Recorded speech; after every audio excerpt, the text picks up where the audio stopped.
see me double, and that's okay, because when I switch from the cameras, you'll see a different screen and you'll still see me, which is an awesome technology. So if you hear me talking to somebody, I got Bernardo in the studio with me. He is an awesome guy. We're Cinemakers. You can see some Cinemaker branding back there, and these awesome lights, and I look good. Word up. So thank you for being here. Today I want to talk a little bit about my digital drawing process and how I go from a sketch to an illustration. All right, so I'm gonna skip around a little bit here and there. I'm gonna show you how my process goes, and you're gonna get to see my screen every now and then from different angles. One angle is gonna be where you can see my hands and see me touching stuff, and the other angle is going to be right there on the screen. And let's double check that it's working. Yep, it's working. You can see the menu go up and down. I am on the surface. I get this question all the time. Dan, which device you like better, the iPad or the Surface? And I like to say, I don't know. Give me both, and let's find out. Let's see, Laban, thank you for joining us. Joshua, thank you for joining us. Mary May, and everybody else whose names I cannot see because Facebook won't show them to me unless you leave a comment. So please leave a comment, leave a question, and let's get to it, right?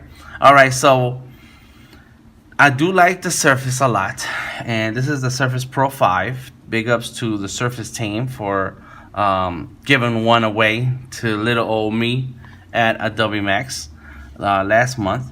So I do have the 5. I think in the store right now you can get the 6. So I like the Surface line of computers because they're tablets and they're computers. So I can use a pen. There's the pen right here, and I can draw right on the screen using all types of programs. So let's go ahead and check some of the programs that I have. I have main programs that I have are the Adobe line, right? So there it is. This is starting with InDesign, Premiere Pro, Adobe Photoshop, Illustrator, Animate, Audition, and Character. So Animate and Character are the last ones that I just added, and I'm starting to get into those and figuring it out. Then I've been working with some 3D stuff, and I have a couple 3D models on myself, and I import them into Blender or Maya just to see them and see what I can do with them. Then Sculptus is the software that I'm using right now to get myself acclimated and trying out what it is like to sculpt in 3D. So it's a little process. It's taking me a while to get there. Of course, we have Excel and Word, and then those are giving us the option of the 360 subscription, so I can type out stuff and do spreadsheets, and I gotta do paperwork sometimes. And then, of course, OBS Studio. OBS Studio is what I use when I stream right from the Surface. That is free, and it's available on the PC and Mac. And sometimes I use it on the Mac when I'm doing some vector illustrations. And then we get into some basic drawing apps, including Concepts, which is free. They have a free version. What's cool about Concepts is that they have the whole Copic color palette. Then we have Sketchbook, which is by Autodesk. It's free now, so they just want you to go ahead and try out their app, and they have for Mac and PC and iOS. I think they may have the Android. Animation, I've tried animation a couple times, and it's worked well for me. I just haven't spent as much time as I wanted to in it. Microsoft Fonts. So if you're not trying out this Microsoft Font Maker app, then you're missing out. And if you have Windows 10, you can download it, and it's free, and you can make your own fonts. And then Instagram, you can upload right to Instagram from your Windows 10 computer. So there you go. Try that out. Let's see what it says here. Oh, thank you. Thank you for being dope as hell. Thank you, Levan. Appreciate you. And then the bestest app that I have here on, and look, how do I get these things here? Let me uninstall that. I don't do games here. Oh, you know what? I know what happened. I did the Xbox, so that's how I got games. The best app that I have got my hands on and worked with my digital drawing skills and gotten better with is Sketchable. So let's go ahead and get started with Sketchable. And so some of my drawing process starts with a sketch. And so it used to be you could draw on a piece of paper, sketch out your idea, sketch out your drawing, and then scan it in. And once you scan it in, then you go ahead and import it into your favorite program and then start working digitally. But now with the Surface, and there's a Surface right here, we're able to draw directly on digital using traditional tools. There they are down here in the bottom. And get that sketching process that got you going with digital drawing. And it's all in the same tablet, same could be the same program. If you use Photoshop and then you go straight into digital stuff, you can do your sketches in Illustrator. So everything is all contained in one machine, and it's cool because now you get rid of the scanner part. You don't have to scan the super high resolution just to get the drawing that you want with all the detail that you want. You can go ahead and set up your document and draw in the high resolution that you're looking for the purpose of what you're going to do. So let's take a look at Sketchable for a second, because I have done a couple of Sketchable videos in the past, and I intend to start a series where I take you step by step through the whole Sketchable setup and drawing. Alright, so right now, let's see. Thank you everybody who's joining us. I know it's early in the morning. What time is it? Is it 9 o'clock or something? It is, I don't even know what time it is. Oh, it is 9 o'clock. It's almost 10. Oh, it's early. It's cool. Thank you for being here. Thank you for tuning in. Ask some questions. Say something. Let me know what's going on with you. Alright, so let's talk about Sketchable and my drawing process. So of course I have a sketchbook here, and you can have several. Each one has its own purpose. So this one is for my storyboards, and I'm working on a series of sketches for some storyboarding here. And what's cool is that when I got to this page, I was able to get denominator drawn the way I want him to, which is we'll get the right angle that I was looking for. Oh, I'm supposed to use the different one. This is brush, this one, and so with that, now I have to go over some other drawings and fix them, because this one is gonna look sharp and clean, and the other ones are gonna look a little busted. In any case, that's just observation. And when I got to this page, but as you can see, you can zoom in and out, pan, and I am pinching and to zoom in and zoom out. Use one finger to pan. I can rotate with the two fingers, and so one thing that is that we have to keep in mind when we're drawing digitally is that you don't need to turn the device. You do not need to turn your body. You don't need to turn your body one way or the other. You just go ahead and turn the page right here on the Surface. So let's go ahead and get to another book, and this is the one I'm going to show you. This is a landscape. So what I draw here is in landscape format, and it's my latest drawing that I started working on yesterday. But then I got I sent off a sketch for approval, and it got approved, and so then I jumped right onto the Illustrator file for it, because I really wanted to draw this.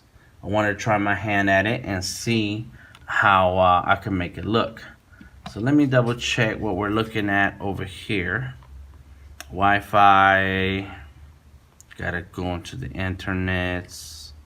Yes, here we go.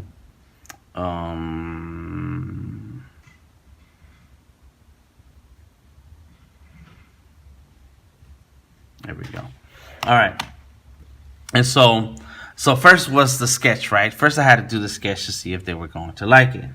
And so this is for an event coming up for Microsoft, and they're going to use this artwork as badges. They're gonna do badges, and so the idea is that I do their artwork for their badge, and so it has to fit on a particular size, and I want it to be colorful. I want it to be amazing, but of course it has to have Microsoft branding because it is their event.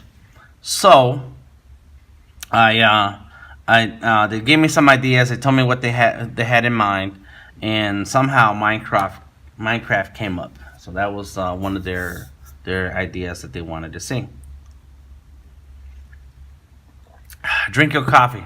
Go ahead and taste your coffee. Have fun with your coffee. I don't know where you buy your coffee. I buy it from different places, but go ahead and try out get some coffee in you this morning. How do you handle client work as far as sending files for approval? Good question, Joshua. So I like to do screenshots. That's it. What you do is you take a screenshot of your whole screen, crop it down to just to the design, and send it off. If it's it depends also on the purpose of the illustration and the client. So sometimes if it's an apparel and you're doing apparel, then what you want to do, I'm just kind of messing with this. There we go. So sometimes if it's apparel proof and it's a logo or some illustration that's going to go on clothing, then I go ahead and grab the image and drop it into some clothing of a model and then send it off like that. Basically, I do not export from Photoshop, Illustrator, or whatever program I'm working in until they've approved the artwork and it's good to go and it's done. And now I export to JPEG, PNG, PDF, Illustrator, EPS, SVG, depending on what it is that we're working on. But there has to be an approval process and that you follow, so that when you work on something, you get feedback, and then you're able to make adjustments as you work through your drawing process. What you don't want to do is hear what they had to say, draw it all out, then send it in, and then that is not the vision that they had, and now you have to go back and make adjustments. And so you got to have your process that takes you from the beginning to the end, and you have to communicate with your client enough to get their feedback and their adjustment and fix any and take care of any adjustments that need to happen. So Joshua, nice and simple and fast. Yes, sir. And if you guys have other processes and things that you like to use, let me know. My screenshot process is there even for when I finish the artwork and now do the balance. And because there's always some money up front when I get started, and there's always some money when I'm finished the project. And so I do screenshots again, and to show them that the artwork is complete, and now the files are going to be ready for them as soon as they pay me the balance. And so that's another one of my ways to send off the design without actually sending the files. All right, so there we go. Let's go ahead and show you my process for this drawing. So first of all, I knew that what I wanted once they told me that it was going to be Minecraft themed. And then they asked me for some Xbox in the background, and of course the branding for Microsoft, etc. So first things first was that I knew I wanted a guy playing on a surface. And so, of course, and then the guy was going to be a Minecraft character. And I think that's one of the main characters. I forget his name. But, of course, he got a beard, so that's a cool dude. And so I'm sitting here with this drawing. Let me double check what layer I'm on. There we go. And I start my sketching. As you can see, there's a line that goes through here. There we go. Yep, this line. And that's one of my first lines where I started to just sketch out the shape of the character and how it's going to sit. Then as I saw the image, I started to do in the big blocks because I wanted to make sure that I kept the the theme of that square blocky artwork. And I think that's what got me excited about this illustration, is that I was gonna get to draw in a very boxy style. I wanted to stylize it, meaning I wanted to have some curves and make it my own. But at the end of the day, it was gonna be very blocky, so there are a lot of angles, a lot of hard edges, and but it's still kid friendly. So I did the sketch. I drew in some shoes. I wanted to put in some Adidas on there, and then I go over different parts of the figure with the eraser, with the pencil, just trying to find my groove on the figure itself. And so there it is. And then of course I wanted the Xbox branding on the bottom of the shoe, and the Microsoft branding on the Surface Book. And so this is Surface Book because I made the little wedges here on the hinge of the computer, and that lets you know what kind of machine this is. So once I had this guy laid out, I already knew what I wanted to do with the rest of the illustration. So number one, Xbox. So there's a big pile of Xboxes in the background. I kind of wanted it to look like a city, but this is the second sketch of the background, and the first sketch was giving me what I wanted, kind of, but not really. And then the second sketch, I just kind of threw the Xboxes up there just so I can see them. Then of course on more Microsoft branding. So this Minecraft character, he is saying something about Microsoft, hopefully something good. Then because it's also a toy drive, the Toys for Tots logo had to be included. So there's a Toy for Tots train. The Xbox, again, this time I want it to be like the moon in the background, and then there'd be some stars, and everything's pixelated in terms of the background except for the logo. And then I added the floor. So this character has to sit somewhere, so he's sitting on the floor, and again, more pixelation. And then finally, the name and title of the event. So there's the Microsoft Community Holiday Party in Job Fair. Wow. So there's what we have so far, and I like the idea. I like the design. And what's cool about Sketchable is that once you can draw in different layers to do different things, so that you can turn things off and on, and even move them around. So if I use the transform tool, then I can move them to where I want to give me a different layout, fix the composition, make adjustments. So once I get to this point and I'm pretty happy with it, and now I need to send it off to the client so they can approve it and see what it is that if there's any changes or edits they'd like to see. Josh was asking Microsoft to make you your own Minecraft character skin. Oh, that's a good idea, huh? I need to figure out how to do those skins, so maybe I will do it. Thank you, Joshua. I'm always down for all types of creative stuff. All right, so I took a screenshot, and then I did take a screenshot because I catalog my process. I document my process, and I upload all the artwork to Behance all the time. But this time around for this, what I did was I export it. I go to the settings, and then file, and then export page. And once I get to that point, I get to export out the file as a Photoshop file, PSD, and put it anywhere I want on my computer. So I'm not going to do that now because I already have the files out here. So let's go ahead and take a look at where are those files. Let me see. Microsoft Party. Oops, no copy link. Just open the folder. There we go. So again, there is my process. I do a lot of work in progress shots. There it is, and that's a little bit more. And then we're getting ahead. So now I have the Photoshop file. So there it is, Microsoft Party or Badge Design. Which one came first? I forgot already. I exported it once and then edited twice. 3:25 p.m. 4:26. That's the one. So so once I exported the Photoshop file, I looked through my notes to make sure that I had the proper badge size, and so now I have to make sure that the design will fit the badge size that they're going to have in the physical. So there it is, Photoshop.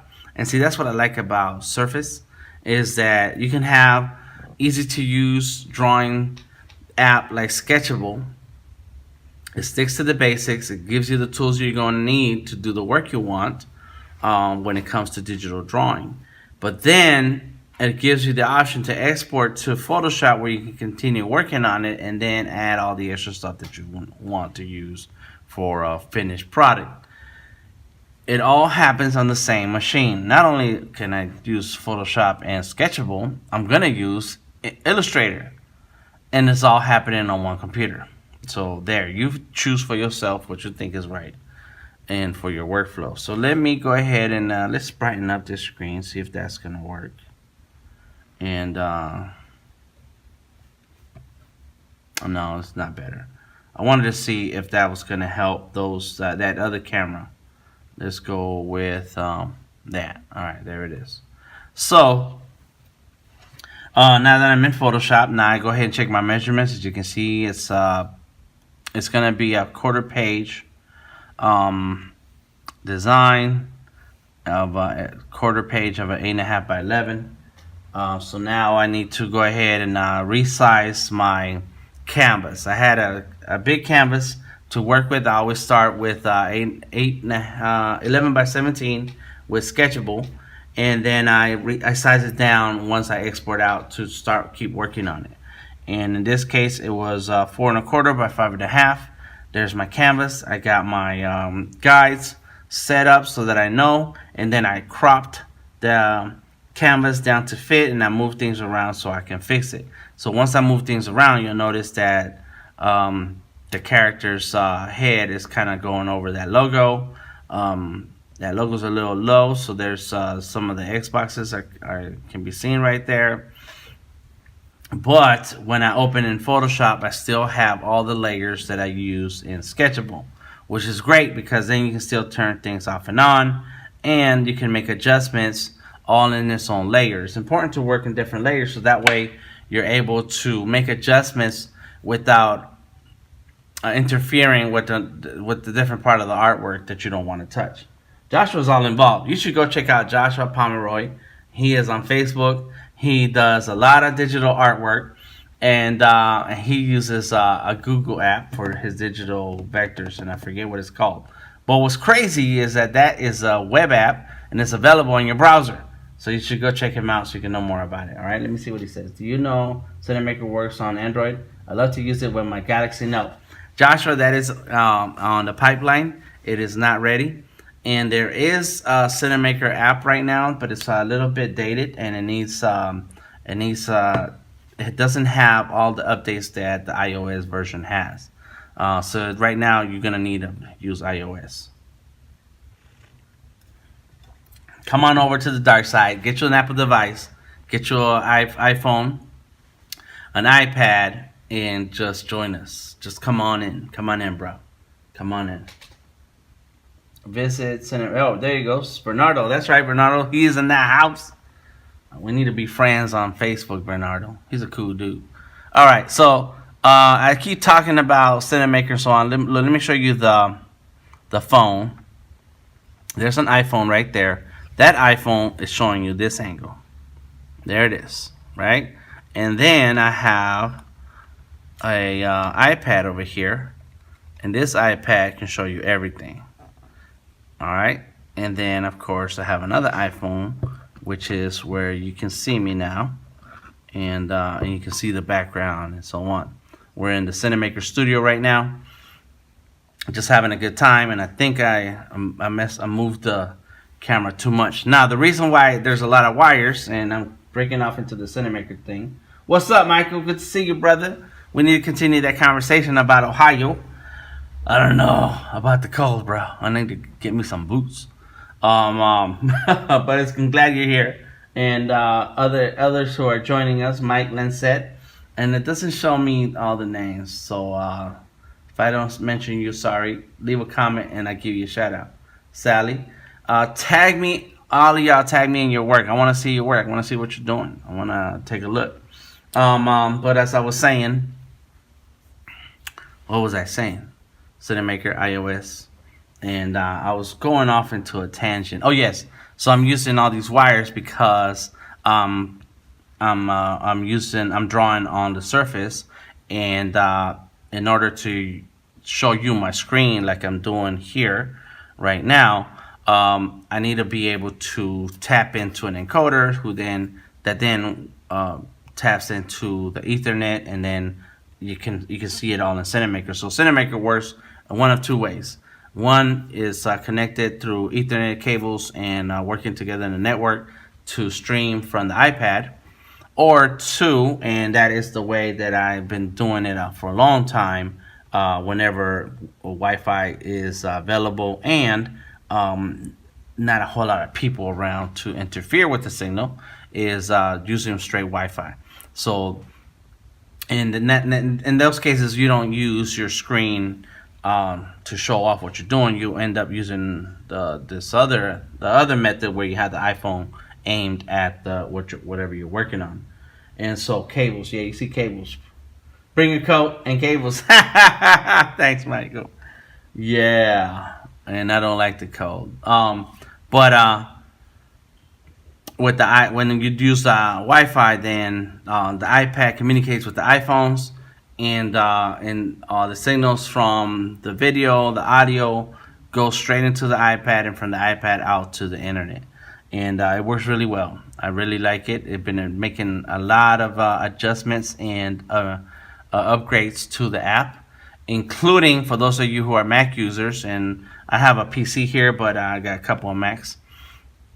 Once this stream is over, you're able to then export the files into your Mac using the handoff application on your Mac.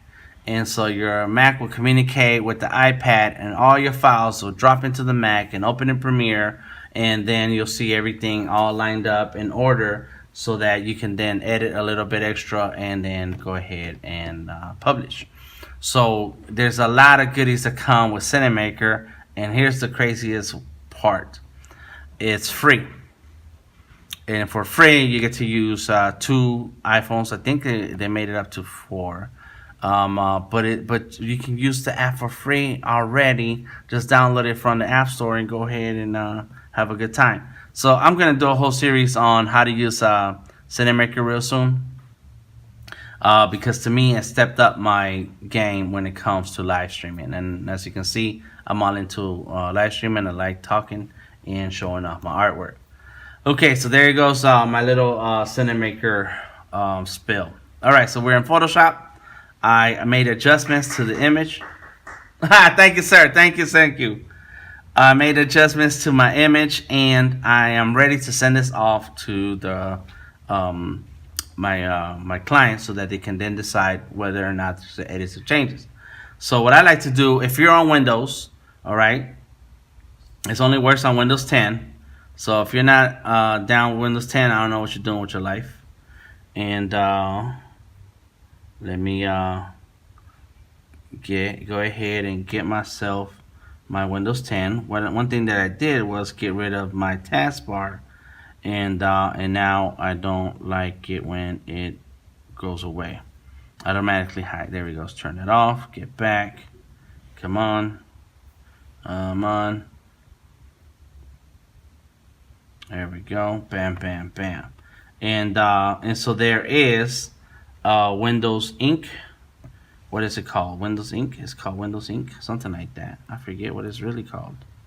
I forgot already, and I think I did something to my taskbar. In any case, it works well where there is a little Windows Ink here, and once you click on it, it will take a screenshot of the whole screen, and with the same app, you go ahead and resize so that you can just get resize and crop, so you can just get the part that you want. However, it just failed me here, and so now I'm gonna have to go all the way down here to grab it. Let me see. I want to say it's called Windows Ink, but it might be called something different. Let me click on the sniping tool. Sniping tool is going to tell me about it. Okay, well, the sniping tool still exists. And you know, I thought they took it down, but that's still there. So that's a cool another way of doing it too. You click a new, and then you click and drag across, and bam, there's your screenshot. You save it as something on your computer, and it's done, right? But the other process is cool. And that's what, oh, there it goes now. It showed up. There it goes right there. So let me, I'll click on this, what is it called? Pen and Windows Ink settings. It's right here on the right side. And then you can click on the screen sketch, bam, and it takes an automatic screenshot of your workspace. That is cool. And then you just save it, or hit the crop icon and then resize your crop, hit OK, and then save it as something else. So I already have that, so let me just close it. So now let's go ahead and jump into the next step. So the client took a look at it. They said yes, they love it. They said, I love it, Dan, something like that. And there's the screenshot. So now I go in. So now I'm done with Photoshop. I'm not gonna save that. I am done with Sketchable, and now it's time to jump into Illustrator. And it's all happening on one machine, which is really great. So here we go. I have Microsoft Party version 3. Every time I make adjustments and changes, I add a number version to the file, so that way I can keep track of where I am and what I'm doing. Let's see.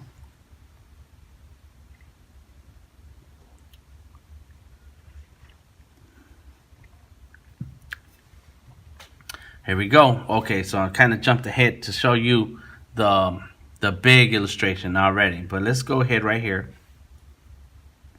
And so there's a sketch, and I brought it in and I put it on a layer. So let's get rid of all these layers. And the sketch is, where are you, sketch?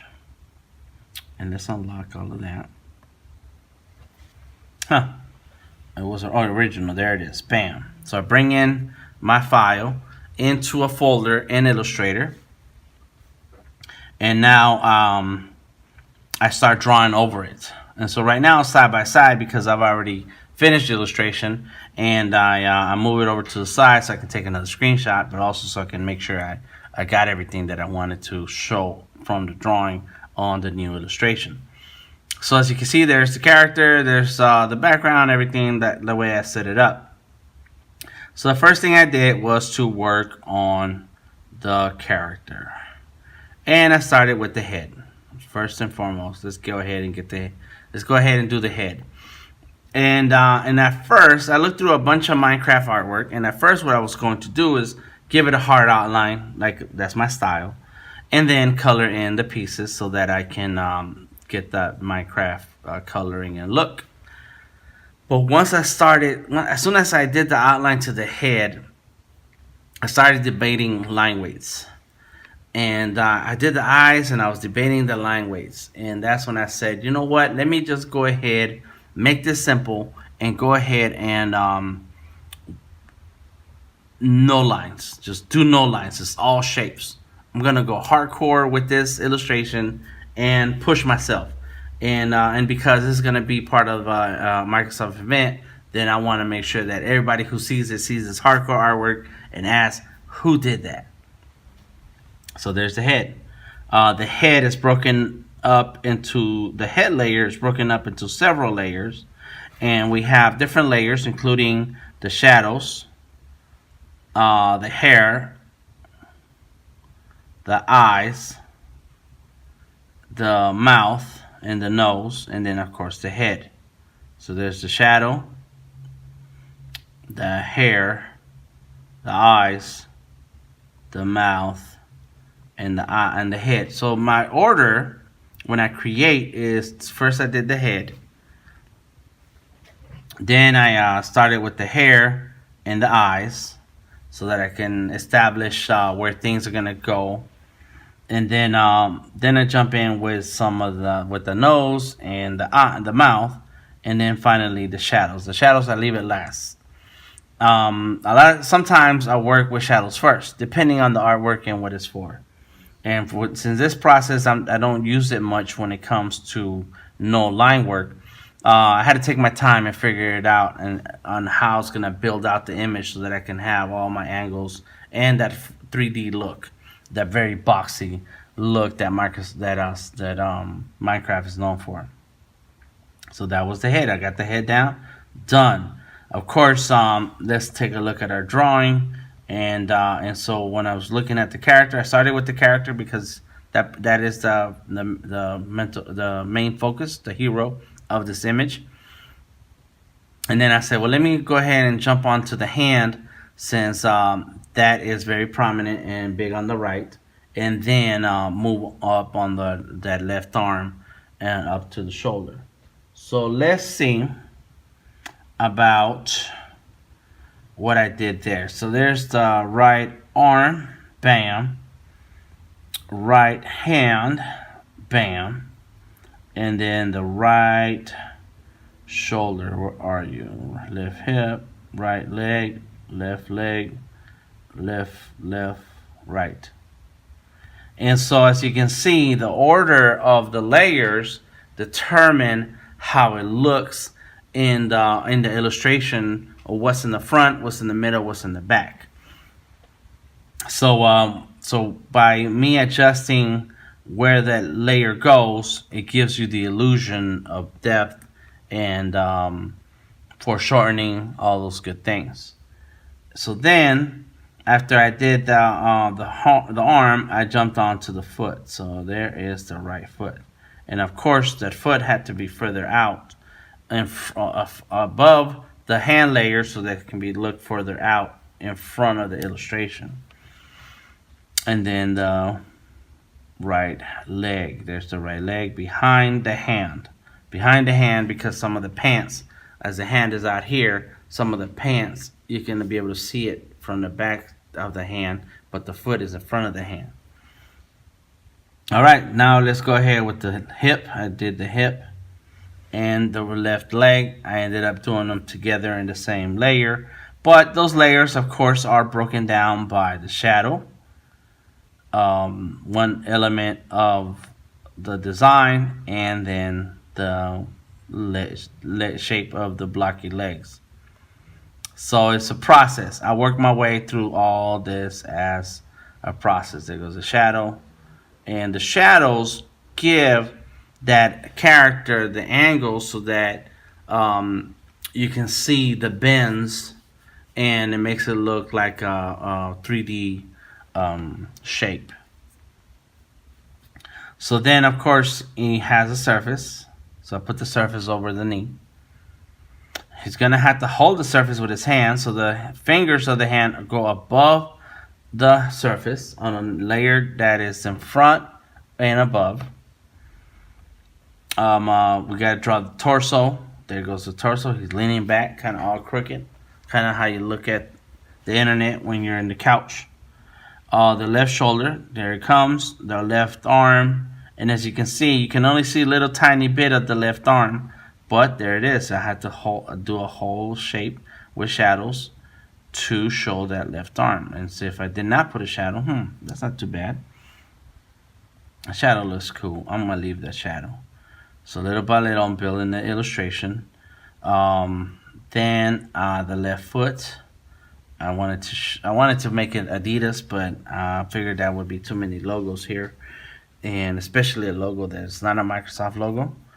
And then let's see. Now, what is this here? Oh yes, I know that, and I forgot to name that layer.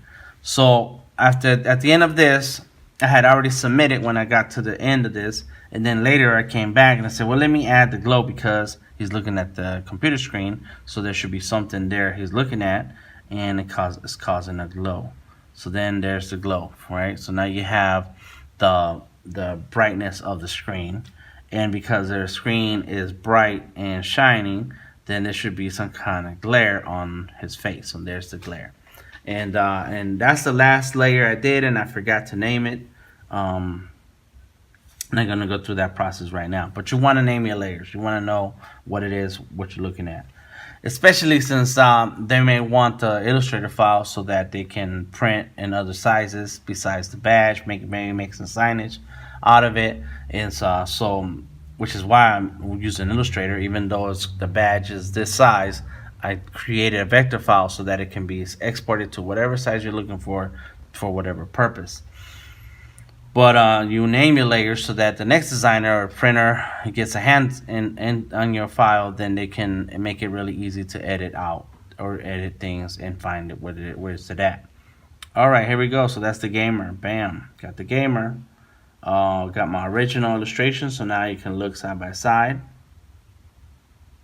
That looks good. I like it. I like it. Very nice. So now let's go ahead and what did I work on next? I think it was the floor.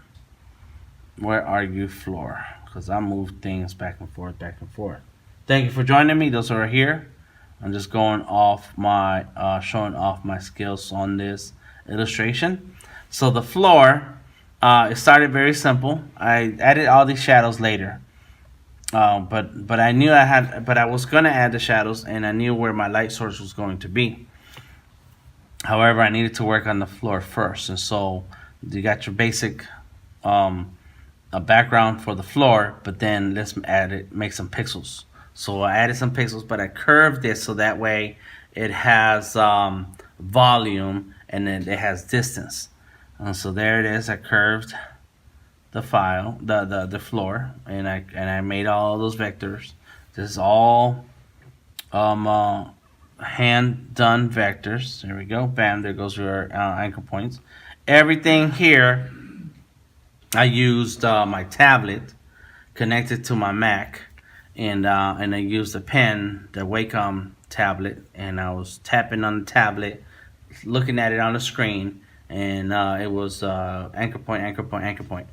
And there's very few curves here, and that was on purpose because at first I wanted it very stylized. I wanted to look curvy, but that theme of the Minecraft is very hard edges and straight lines, and so I was going to have to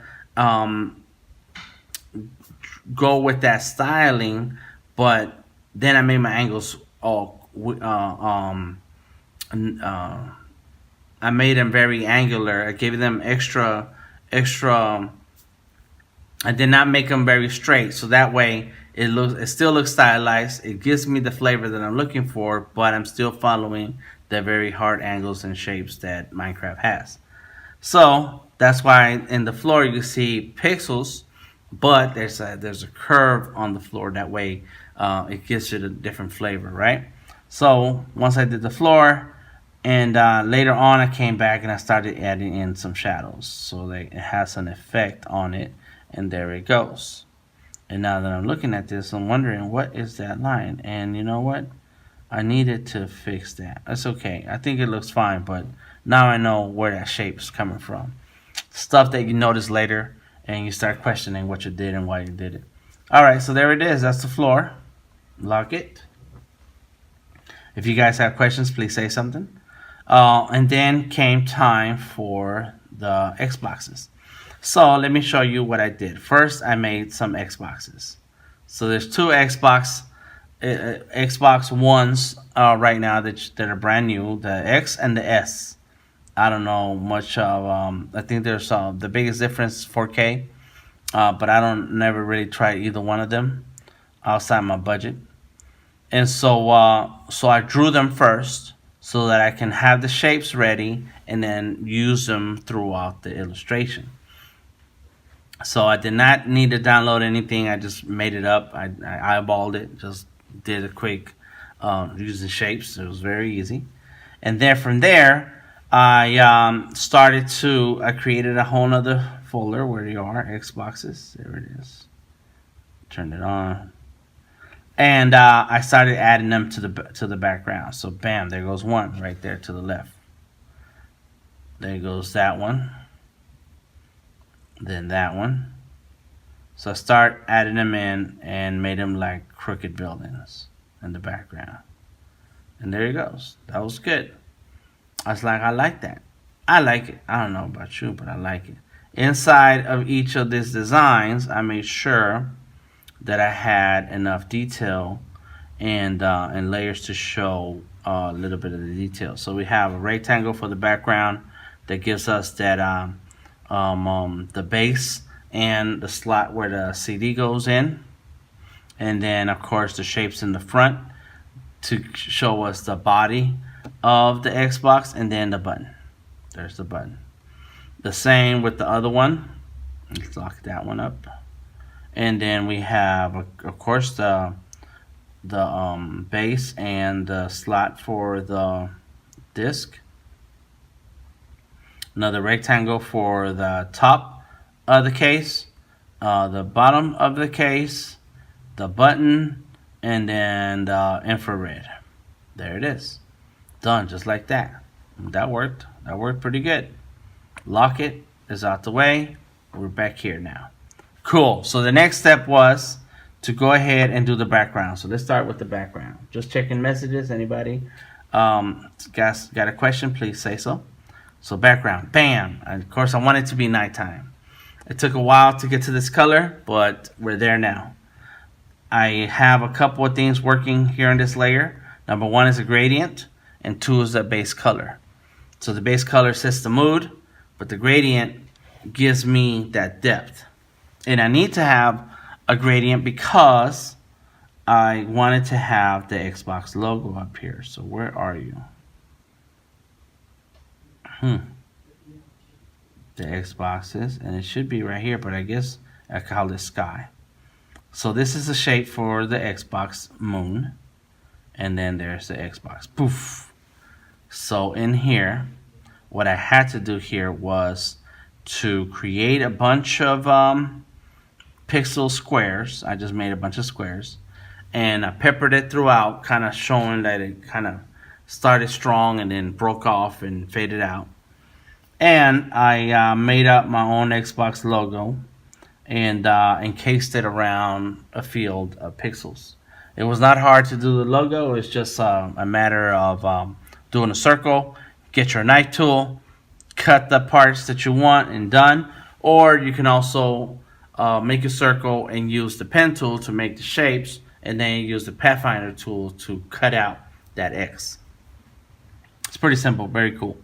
If you need more details on that, check out Vector Maestros on YouTube. So then once I got that, I needed to add some stars. So there goes some stars. Bam. So I made all these stars just pixels, basic, right? Made a bunch of squares to make it look like pixels. I'm looking at this now, wondering if I should have made some of the pixels kind of angled. And it would look cool, but it's Minecraft, so it has to stay very stiff and straight. So then I did one set of stars, and then another layer of stars, so that I can turn down one of the layers more than the others. And let's turn that further down. Let's go here. Let me see what happens. I don't know why it's not working. You know what? There we go. And I'm just turning this down. What happened? Oh, there it goes.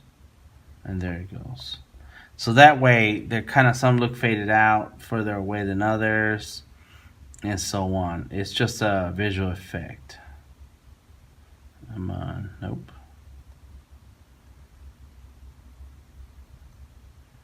Come on. There it is. 8%. That's good. Yeah, that's kind of better. Yeah, because I want it to fade out a little bit. Not all of them to be super strong.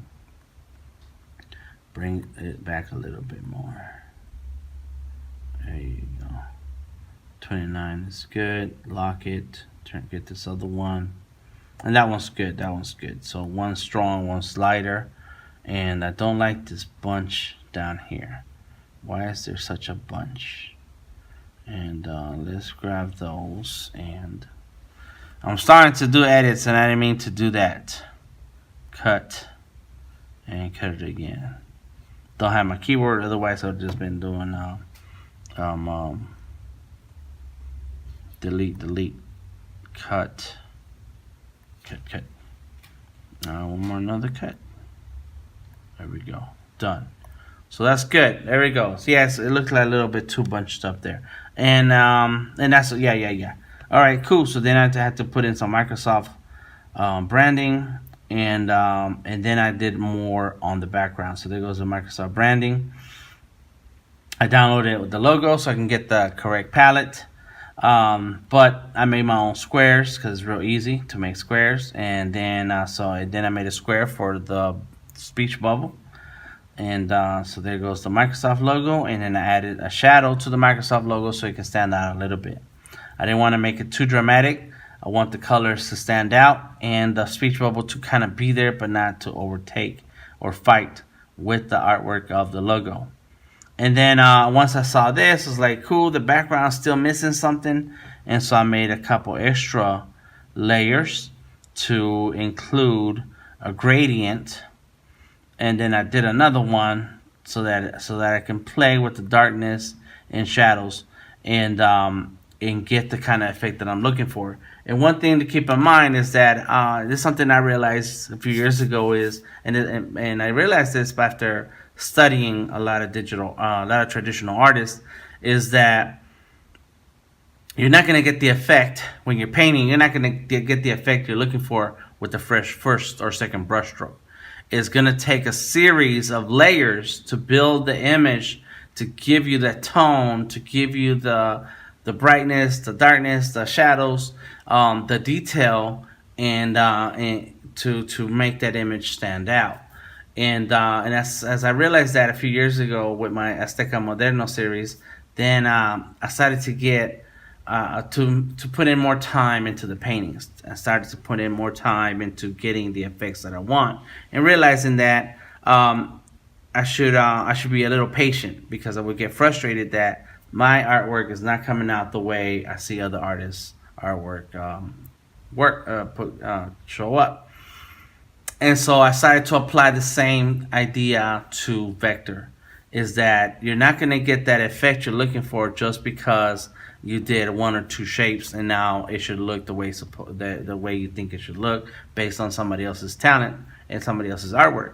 No, what's going to happen is you're going to spend a lot of time throwing layers and layers and layers into it, working with your gradients, working with your opacity, to then get that look and feel to the drawing that is going to give you that depth and that tone and the effects that are going to bring out the artwork. I'm getting to that point where I can see my work, and it's giving me that 3D, that shadow, that gradients, and making that artwork look really good. And one of the artists that I used to wonder how they even did this is James Eugene, and so he is really good at using a ton of gradients. And then a couple years ago, and if you were a follower, if you have the Creative Cloud or have used Illustrator for a few years now, you will have seen this artwork on the startup screen and by Orlando Aracena. His name is Mexifunk on Instagram and Twitter. And that dude uses a ton of layers upon layers upon layers upon layers. And recently I saw him at on a YouTube channel. I saw him talking, or and I heard this, or I saw it on a post where he said layers don't cost anything. And so that means, to me, just keep piling it on there and you'll find your way to get the artwork to look the way you want it to look.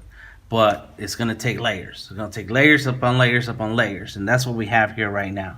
We got a ton of layers going on, and they're all piling it on. And so sometimes when I see like this background, and I'm not happy yet. I know it's getting there, but it's missing something. It's still too bright. It's still fighting. The background's fighting with the foreground. The color is not really matching right. It's like, well, I cannot keep changing the color. I need to find a way to change the tone, and they call that opacity. They call it something. There's a name for these things, and so then that's when I start throwing in another gradient, turn down the opacity so I can change the tone. It's like, okay, that looks good, that looks good. Let's do it again. But I do it in layers so that I can turn off and on the different layer and make it brighter, or turn on a layer to make it darker, instead of going into that one layer and making that adjustment to that one layer constantly. I just make other layers so that way I can just turn off a layer and quickly see the change. That has been my process. I've watched other artists, I asked questions from other artists, and it seems to work very well for me. Now, before I even get to the finish line, I went ahead and signed it. So there goes my signature. And I put it down here really small. The reason I put it down here really small is because I want the event to just go ahead and print it and not mind my signature. If I make it big or too dramatic, then we have to go back and forth. They may have a problem with it. They haven't never said anything bad to me, but I don't want to start now. So that's why I make it really small there to the side. So no matter who uses it and where it goes, my signature goes with it. Then, of course, it's time for the title. Bam! There it is. The event is coming up next month. And, of course, the Toys for Tots. There it goes. Bam! I found the vector online. I did not want to have to retrace all of that logo. Even though I could have, I just didn't want to. And you know what? Maybe I should have, so I can make it really hard and blocky. It's just if we have more time. So there's the Toy for Tots logo. And last but not least is what's in here. Nothing. There's nothing in this layer. I don't even know. Oh yeah, that layer had something else in here. I think this is where the Toy for Tots originally came in. So let's go ahead and get rid of that layer. Close it. This is my signature. Title, Toys for Tots. Now I can unlock everything. These are my guides. Let me show you my guides. Bam. So my guides are there to give me, so I can follow my rules of the edge of the paper, the full bleed, and make sure that I keep all the important information in a smaller, safer area. So that's what my guides are for. And I just eyeball it. You make sure that you have your ruler showing. You click on the ruler and drag it out, and then set that guide wherever you want. I can always see your rulers by going to View, Rulers, and making sure there's a check mark, or hide. Instead of hide rulers, it will say show rulers. The check mark is on Photoshop. Okay, so I'm back, and so let me just finish the last little bits of what I started here. I have locked out a whole lot of these layers. I locked them out. I left the signature and the gamer on, and now I went through Object, Transform, and then Scale. And I've changed the scaling just so I can see it, and I hit the preview so I can see it change in real time before I hit OK. I did that 140% so that way it blows up a little bit. I hit OK, and oops, that's the wrong OK, because I meant to not change it again, just one time, just to show you. And then I also so now I get a whole different effect going on in this image, in terms of the foot is really in your face, the character's really leaning back, but I need to adjust that background and that floor so that it looks like he's really sitting here. So let me go ahead and grab that again and move him a little bit up like that. That's good. And then I need to adjust the floor. So let's lock that up. Floor. Come on, floor. And then here goes the shadows. And let me grab those. And let me lock the other layers. The reason I like to keep things in different layers so that I can play with things, turn things off and on, and they won't bother me when I'm trying to get something done on a different layer. That is just my process. I like that. And there it goes. Look at that. That's great. That's great. So now I just have to work on this floor. And let me unlock those. Lock that shadows and go like this. Bam. You got it. So now let's go right here. That's good. So it looks like the Xboxes are coming out from behind them, and that's okay. I could adjust some of those Xboxes. This is the artwork for myself. I get to use this image and just posting if I want to post it somewhere, or really just have it as a wallpaper in my phone. Come on. I'm going to rotate this one a little bit. I had it. There you go. It's not that one. It's this one. There it is. And let's go here. There it is. Yep. There we go. So that way it's kind of off to that side. I moved the one on the left also. And this is what's great about making sure that you work in layers so that you can just pick things up and move them without bothering other things. There it is. Done. I need to fix the background on this one, and let's find that. It's right here. And let's change the gradient a little bit. There we go. So now it has a little bit extra shadow there. Let's go with that one. Let's go, come on. And gradient, where'd you go? That's good, there it is, perfect. Good, so now there's a whole little gray behind it, and maybe a little gray on that one would be nice, or raise it up. Let's see if we can raise it up. There you go, that's it. But not too much, because I need to be able to see that Xbox. Oh, maybe if it is covered a little bit, it might not be too bad. Now you need to be able to see it. There, it's good. All right, that's it. I like it. This is for myself. I get to use this how I want because I drew it. It's going in my portfolio. Of course, I'm not gonna like make posters or business cards or nothing like that, but when I say I can use it for whatever I want, it's just in my portfolio. Good. I think I like it. I'm gonna roll with that. I hope you got some good tips here today. Follow Delta Tango Mike and all the social medias. And if you're interested in more of my tutorials, go ahead check out Vector Maestros on YouTube. All right, talk to y'all later. This is TM. Peace out.